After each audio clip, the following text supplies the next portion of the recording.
Hello everyone, peace of the Lord Jesus Christ with everybody.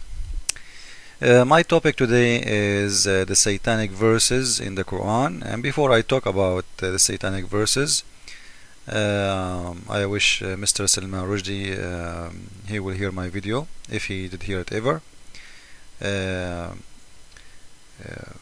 this guy is a real hero, not because he spoke about Islam, not because he is an ex-Muslim, not because he is smart, not because he is a genius, because when he made his book, The Satanic Verses, it was one of the kind. At the time, nobody had the courage to speak about Muhammad.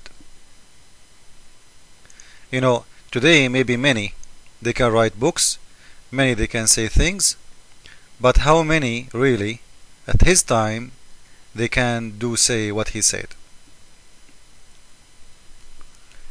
So the appreciation of this man is the book he wrote when nobody had the courage to publish such a book in the West at that time. Again, the Muslims are the hero too, because if the Muslims are not a crazy nation following a filthy god, they will not make this book almost in every library, in every school, in every house. So the Muslims, they are our heroes too, because they are the one who made all the world go on attention to buy this book. The best advertising for somebody exposing Islam is Muslims, not Christians, because Muslims are just a fool nation. I'm not calling them names. This is just a description for how they are. Because if they did not go by millions of people, they are threatening to kill him, to cut his head. Nobody will hear about his book. Nobody will know what this book about. But in one day, when you see millions in the streets striking against a book, you wonder what kind of book that book will make like those people go out. So you want to buy it. So thank you again, Muslims. And the most you go fool, the most we make victory. So thank you again for your support to Salman Rushdie, and for supporting me too. Don't not to mention that Muslims, they are number one media support for me, because they spread what I say wherever you go. You can see they are attacking me, and by attacking me they are making more people come to read and to listen and to hear and to see. Anyway, Salman Rushdie, when he did talk about Satanic Verses, he just did what the Muslims told him to do. He's a Muslim. He used to be a Muslim. He left Islam.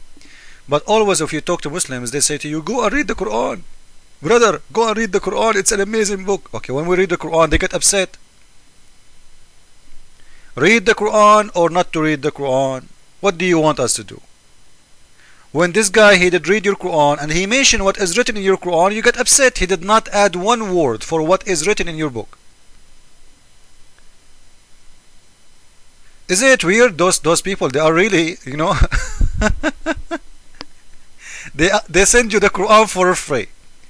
Just read it, brother, read it. And when you read it, and you ask them, as long you are reading without question, no problem. But if you read and you question, we have a problem. Isn't it your book, the Quran, and your hadith saying that your prophet was under the control of Satan? This is Sahih al-Bukhari. Look how many I can show you. All those hadith, they are talking about your prophet under the control of a black magic of a Satan in your book. So why you blame me when I read them? You need to explain to me how Satan was able to control your prophet.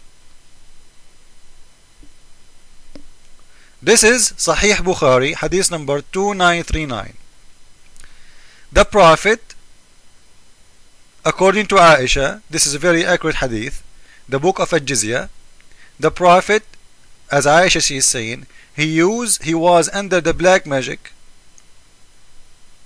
And by the way, there is no magic except from Satan, because all magic, God don't do magic. So there is no good magic, there is no bad magic. All of it, it's a black magic.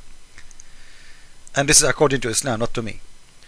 So the prophet, she's saying, the prophet was under the black magic, and until even he used to imagine himself doing things, but he never did. So imagine how strong is this magic. For me, I don't believe in this garbage that the Prophet was under the black magic. I don't believe in magic. I believe in people who do work as a magic, which mean their professional job is a liars. We call them magic, as the Bible mentioned them. People who do magic for living, but it doesn't mean we approve it. But Muslims, they approve magic. A magic is just a lie, just a stupid thing. So in here, the fact it's not a magic, but if we go with Muslims say it's a magic. So when we say to them, your Prophet was under the control of the black magic, they get upset. Is it you who's saying that in there? Is it this is your book? What's wrong with you Muslims? Me myself, I don't believe in black magic, so I don't believe your Prophet was under black magic. I believe he was mentally sick. Because a man who used to imagine himself doing things he never did, one of two: either he is a liar, he's saying he did but he didn't, or he is living in illusion. And the man who can who live in illusion, he cannot be a prophet, because he told me he saw an angel. Maybe it's an illusion too. Maybe everything he's saying to me is an illusion, as long he used to imagine things happening to him, or he did it when he never did, as his wife is reporting, not us. And this is approved in your book, so he is living in illusion, otherwise he is mentally sick. But as long you approve that there is a magic was over him, fine. Let us go with you. When we say the Prophet was under the black magic, it's mean he was controlled by Satan, which mean Satan, he have full control of your Prophet, even in his behave. So when Salman Rushdie, he did talk about the black magic, he did not lie. He just did read your book. And if you go see, you will see even the Prophet of Islam, he is not only under the black magic, imagining things he never did, but he go to physical things. Like what?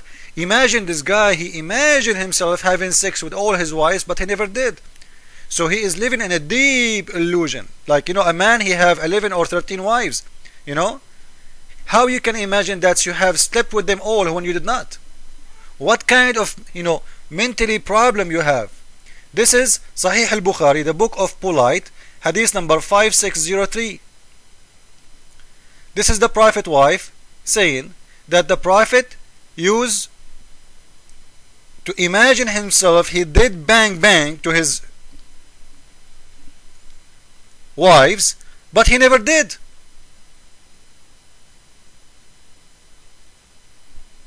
He never did. So imagine what kind of illusion this man he live in. To the point he is imagining himself having sex with his wives when he never touched them even. And he used to go outside saying to them, yesterday I did bang bang for all my wives in 1 hour. Later they found out that this is a lie. So one of two: either he's a liar, or he's living an illusion, or he is under black magic. In either way it's a disaster. If he's a liar, he cannot be a prophet. If he's living an illusion, he cannot be a prophet, because he's seeing an angel as illusion too. If he's under black magic, he cannot be a prophet, because this is mean he is a satanic messenger, and whatever he was giving us was satanic, because as you see, Satan have full control of him. And this is a tafsir.com website. As you see, the Quran itself saying that the Prophet, Satan, he throw words in his mouth. Satan, he threw words in the mouth of Muhammad. He made him recite or say words, it's from Satan, which means Satan, he was speaking to him and he was repeating those words. Reciting, it's mean the Satan, he made those words in his memory, and the Satan, he is the one who put them there, and Muhammad was saying those words from his memory to Muslims as if it's God told them that this is word, it's called Quran. And in here you will see something more funny and more scary. As a result, Satan casting them into his tongue without the Prophet being aware of it, which means even Satan is using his own tongue, speaking by him. So he is a satanic speaking man. When we say a messenger of God, it means someone he speak for God, right? Okay. Now they are in their book saying he speak for Satan. Satan is speaking in his tongue without him being aware. of this.